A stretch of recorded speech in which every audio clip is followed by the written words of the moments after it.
Agradezco a la invitación a la Asociación Mexicana de Alimentos de Soya, a la licenciada Marta Pérez Bolde y a la licenciada Adela Pérez por poder presentar alguna de la investigación que hemos llevado a cabo sobre este tema recientemente.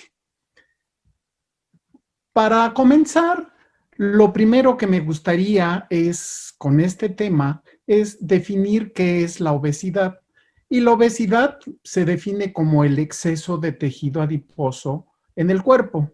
Y este exceso de tejido adiposo en el cuerpo es un factor de riesgo para el desarrollo de diferentes enfermedades, particularmente la diabetes tipo 2 y las enfermedades cardiovasculares. La obesidad no es un proceso que ocurra de un día para otro, sino ocurre a lo largo del tiempo.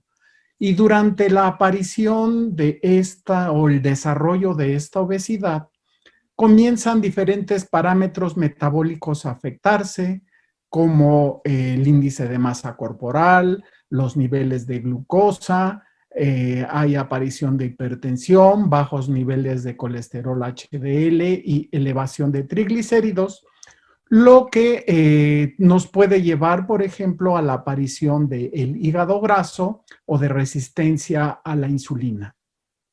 Si esto no se corrige, esto nos puede llevar al desarrollo de diabetes tipo 2 o enfermedad cardiovascular. Pero el tejido adiposo, como ya dimos por la definición de obesidad, es muy importante para entenderlo en este contexto. Primeramente, debemos de saber que existen dos tipos de tejido adiposo en el organismo. Uno, el tejido adiposo blanco, el cual se encarga de almacenar el exceso de energía en forma de triglicéridos. Tienen estos adipocitos una vesícula lipídica grande. Y el otro tejido que se ha considerado es el tejido adiposo pardo, lo que en inglés le llaman brown adipose tissue, y este se caracteriza porque sus adipocitos tienen una gran cantidad de mitocondrias y además tienen vesículas lipídicas pequeñas. Este tejido adiposo pardo en los humanos no había sido considerado que fuera importante, sino que hasta el año 2009 el grupo de Virtanen lo que mostró en gentes jóvenes es de que en la vida adulta este tejido adiposo es funcional, y lo que hicieron fue probar e infundir a estas personas con glucosa marcada y los expusieron al frío, y lo que vieron es de que realmente se activaba estas regiones de tejido adiposo pardo. Y lo que es importante es de que hay la presencia de una proteína en ese tejido que en inglés se conoce como UCP1 o proteína desacoplante 1. Y ustedes pueden ver que en esta tinción el color café indica abundancia de esta proteína UCP1.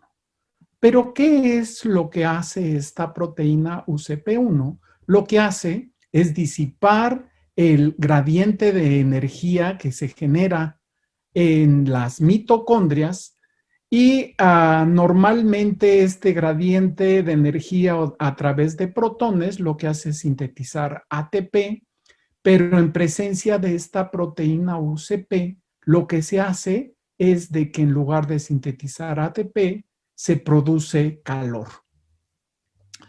De manera tal de que esta termogénesis puede tener una importancia muy grande en el balance energético.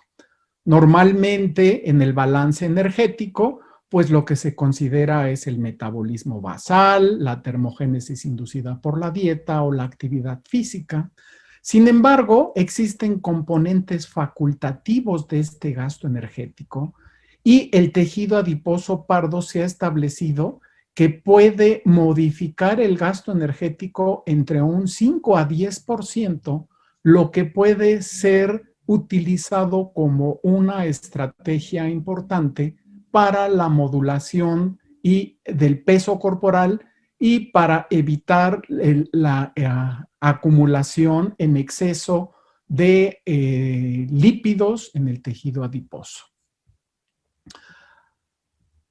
Finalmente, para completar esta historia, en el año 2012, en la Universidad de Harvard, el doctor Spiegelman mostró que a través de hacer ejercicio se libera una proteína, iricina, la cual hace que células del tejido adiposo blanco se conviertan en algo semejante al tejido adiposo pardo, que se conoce como tejido adiposo beige.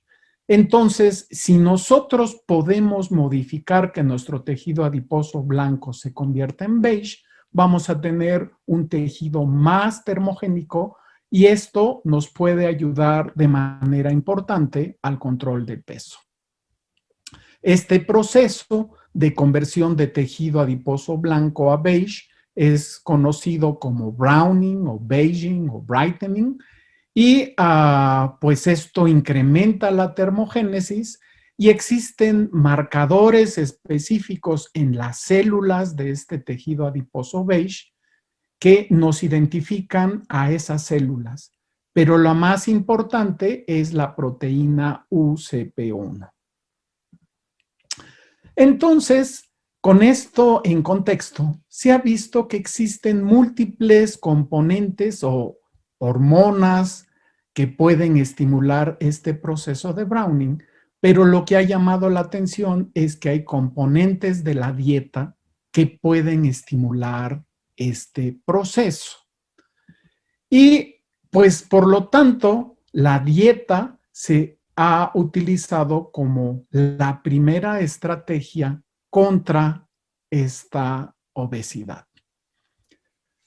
La pregunta que se han hecho es ¿qué tipo de alimentos pueden promover este proceso de browning, es decir, esta conversión de tejido adiposo blanco en tejido adiposo beige y de esta manera incrementar el gasto energético?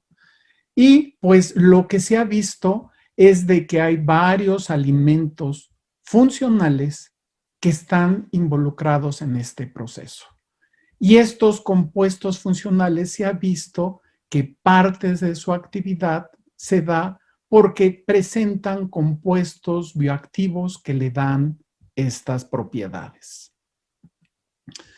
Un compuesto bioactivo es un compuesto que está en el alimento y que le da una actividad biológica que le genera un beneficio adicional a la salud, además de su propio valor nutricional. Y dentro de estos compuestos bioactivos dietarios hay fibras dietéticas, polifenoles, fitoesteroles, etc. Esto está siendo muy estudiado en la actualidad. Una de las preguntas que nosotros nos hicimos es si la proteína de soya podía estimular o promover este proceso de diferenciación de los adipocitos en un tejido adiposo beige. Esta idea nació porque estudios iniciales que tuvimos en el laboratorio mostraron que si nosotros alimentábamos animales con dietas altas en grasa, si les damos proteína como fuente de proteína caseína, estos animales ganan mucho más peso que aquellos que utilizan como fuente de proteína a la proteína de soya. Cuando hicimos un análisis de a qué se debía esta diferencia en la ganancia de peso, lo que vimos es de que con el consumo de proteína de soya hay una disminución en el contenido de grasa corporal. Y ustedes pueden ver aquí abajo, si vemos al microscopio, que los adipocitos de aquellos animales que comen caseína con una dieta alta en grasa son muy grandes, mientras que aquellos que comen proteína de soya, aunque consuman una dieta alta en grasa, sus adipocitos son más pequeños. Por lo tanto, algo que nosotros nos motivó a estudiar las características de esta proteína de soya es entender cuáles son los compuestos bioactivos que tiene y si estos tienen una actividad en este proceso de diferenciación. Y como sabemos, la proteína de soya tiene 3 isoflavonas, la daidzeína, la gliciteína y la genisteína. Después de hacer un estudio con estas isoflavonas, lo que nosotros encontramos es de que en particular el consumo de genisteína tiene efectos importantes sobre el tejido adiposo blanco. Por ejemplo, cuando vimos la expresión de esta proteína UCP1 en la presencia de genisteína, hubo un incremento en su expresión y de otros marcadores de este proceso de Browning.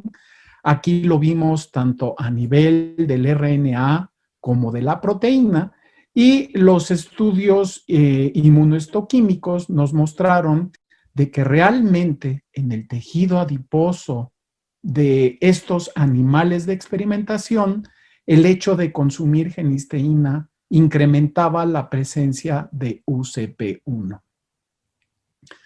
Por lo tanto, la siguiente pregunta que nos hicimos es, ¿y si hay este aumento, realmente incrementa el gasto energético?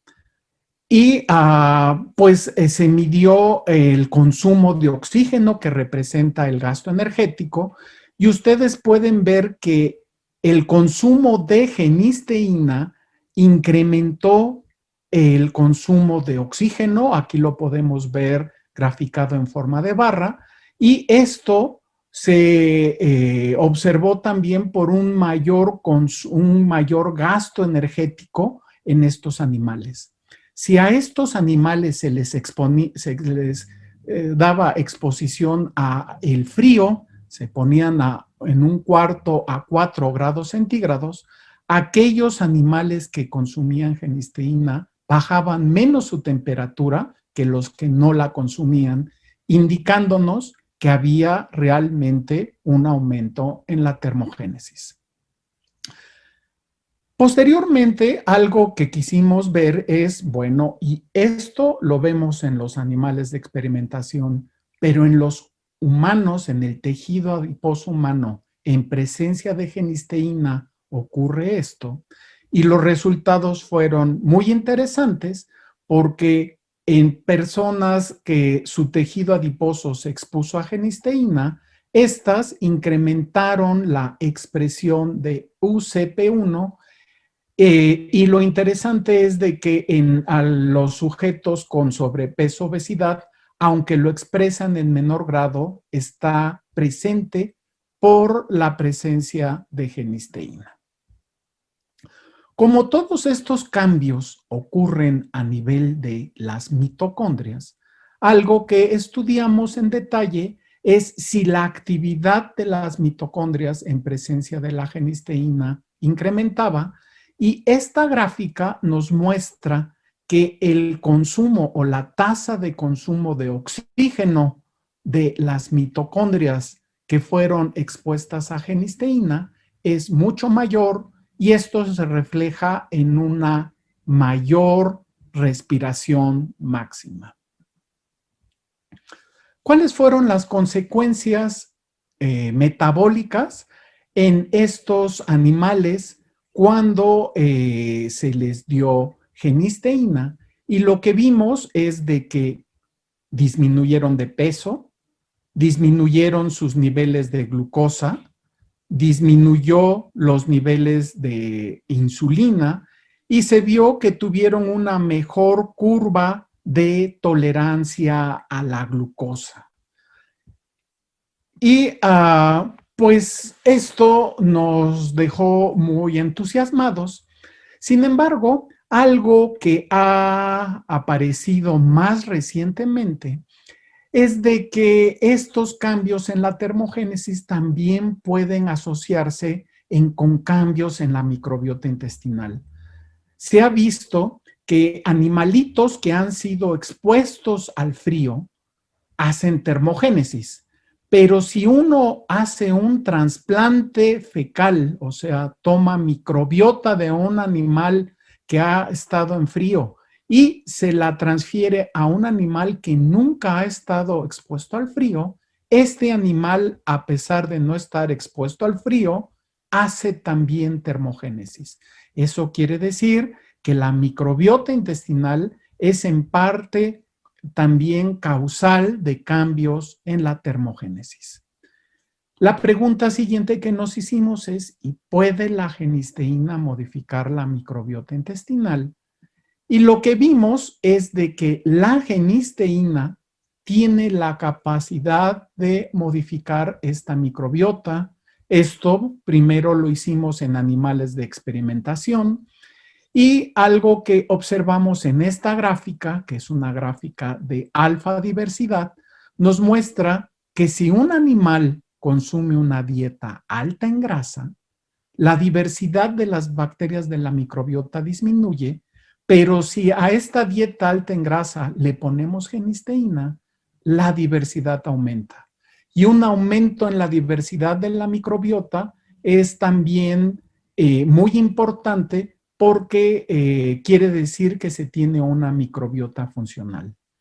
El análisis taxonómico muestra que también el consumo de genisteína modifica a nivel de género y a nivel de especie la microbiota, particularmente haciendo que haya un incremento de esta bacteria que se llama Akkermansia muciniphila. Con este consumo de genisteína, lo que nosotros vimos es de que trajo mejorías importantes, por ejemplo, en el estado inflamatorio del animal, los niveles de lipopolisacárido que provienen de las bacterias de la microbiota intestinal incrementan con una dieta alta en grasa, pero con la presencia de genisteína disminuyen, y la expresión de los genes de la respuesta inflamatoria con la presencia de genisteína, como esta proteína TLR4 o el TNF-alfa o la interleucina 6, disminuyen, lo que disminuye este estado proinflamatorio asociado con la obesidad. Estos resultados fueron observados en animales, pero una de las preguntas que nos hicimos, ¿y esta genisteína también tiene estos efectos en los humanos? Para lo cual nosotros les dimos durante 2 meses a personas que tenían obesidad y que tenían resistencia a la insulina, genisteína. Y ustedes lo que pueden ver es de que con el consumo de genisteína incrementó la diversidad de la microbiota de manera muy importante. Podemos ver que el análisis de la beta diversidad, eso quiere decir qué tan diferente es la microbiota con respecto a aquellos que fueron tratados con placebo o en la línea base. Ustedes pueden ver que con este color azul oscuro es la microbiota de las personas que consumieron genisteína.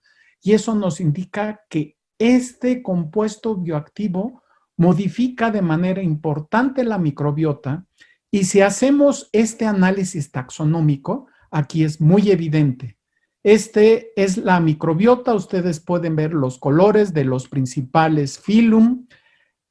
Al principio del estudio se dividieron aleatoriamente a unos pacientes donde a algunos se les dio placebo por 2 meses y ustedes pueden ver que los colores se mantienen semejantes. Sin embargo, a los que se les dio genisteína hay un incremento o una aparición de algunas filum que no estaban, particularmente el de verrucomicrobia, y se observó también la presencia de Akkermansia muciniphila. En estos individuos hubo una disminución importante del lipopolisacárido, lo cual disminuyó su estado proinflamatorio. Esta bacteria Akkermansia muciniphila, que ha sido estudiada por el grupo de Patrice Cani, ellos han dado Akkermansia directamente y lo que muestran es que hay una disminución en los niveles de glucosa, de insulina, del HOMA y también disminuyen el tamaño de los adipocitos.